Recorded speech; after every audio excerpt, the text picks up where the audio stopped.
Johnny Vaughn, the guy who makes caffeine nervous. Caffeine nervous.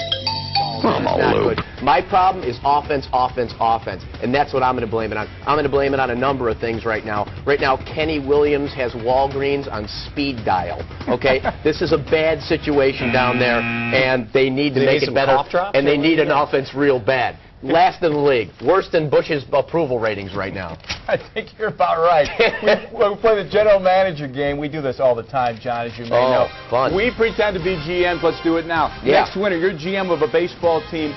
You need a starting pitcher. Let's say you're focusing on a couple of guys. One of them, that man, Carlos Zambrano. Another one of them, that man, Mark Burley. If you're the GM, Tom Waddle, and Johnny Vaughn, who do you go after? We'll start with you first, John. My guy has to be Mark Burley. He got his 100th win today. Congratulations to Mark Burley. Did it in excellent fashion, holding the Houston Astros to 1 run. Fantastic. He's got the best pickoff move in all of baseball. His career ERA is 3.83. He's got a smooth, easy delivery, which ensures career longevity. Carlos Zambrano, survey says, is Zoloft. He needs to relax, and also he has a delivery which portends for bad things in the future. Tommy, he's got a ring, which is very important. He's a winner. And I got a ring, a proven champion. The survey says what again? Survey says Zoloft. That was right. So that's it. What else do I need to say? Joe Theismann right here. Now, one of the first things I have to ask you about, because I was literally talking with my brother about this last night. Do you want to know about the big hit, the LT hit? You guys have nothing better to talk about between your brothers? Don't you have a family life? I mean, you guys going to talk about people breaking their legs?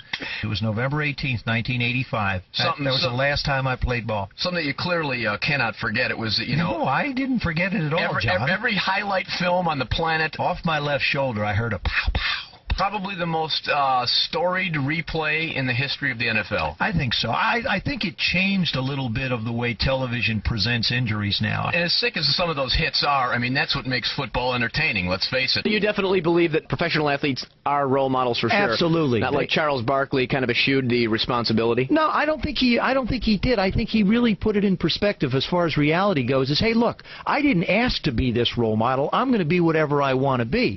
The truth is that parents and grandparents and whomever should be role models.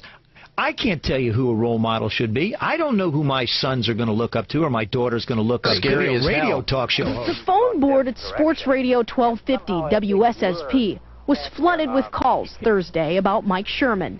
Hosts Chuck and Johnny say it's very likely the Packers head coach and general manager will be out as GM. Some say the team would be better off if he had just one hat. But there is a chance Sherman losing the GM job could cause potential problems down the road, like opening the door for an early Favre retirement. Would Brett Favre want to come back and play for another coach? But the guys at Sports Radio 1250 say it does make a good soap opera. Okay, you could name this piece As Lambeau Turns. I kind of like that. Yannick Dahlhaus, Fox 6 News. The game has changed more behind the scenes more than anything else. The two things that have changed football the most are money and the computer. So computers have changed the game incredibly, but you still have to throw the ball.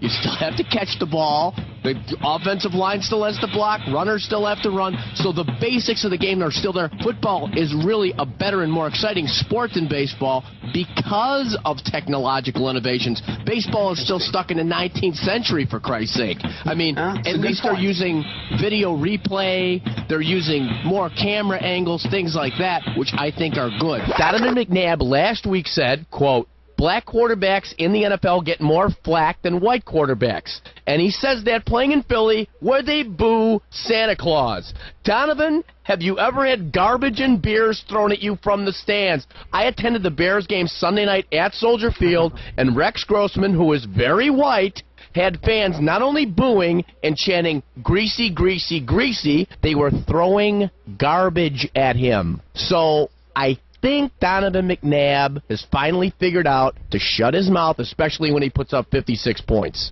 Lovie Smith's Rex is our quarterback. It's not only old now, it borders on insanity. I will give you the definition of insanity, and that is repeating the same thing over and over, expecting a different result. This is management being A, stubborn, B, arrogant, egotistical, intellectually condescending. Okay, and we always know how the Bears work. Follow the #1 draft picks, follow the money trail, and guess what? It's broke, so fix it. Thing 1 ain't getting it done. Put in thing 2 and see if thing 2 gets it done. I'm going to give you a couple of examples here, okay, to back up my point. Charlie Fry, released outright by Cleveland. Derek Anderson comes in, puts up 51 points, beats Cincinnati 51-45. So far, he's got an 84.6 passer rating, right? This week, he has a TD drive, runs for another, and then drives them downfield from his 9 to the Oakland 23. He won a crown in Cincy, turned into Cinderfella. Now he's large and in charge. He's Cranky Lou Piniella. Oh, Cranky Lou Piniella. Wood and Pryor, they both once set the world on fire. They're not like any other. They're the Blue Cross and Shield brothers. Oh, take the moron Johnson, busted by police, and locked him up for 60 days, and he ate junk food with grease.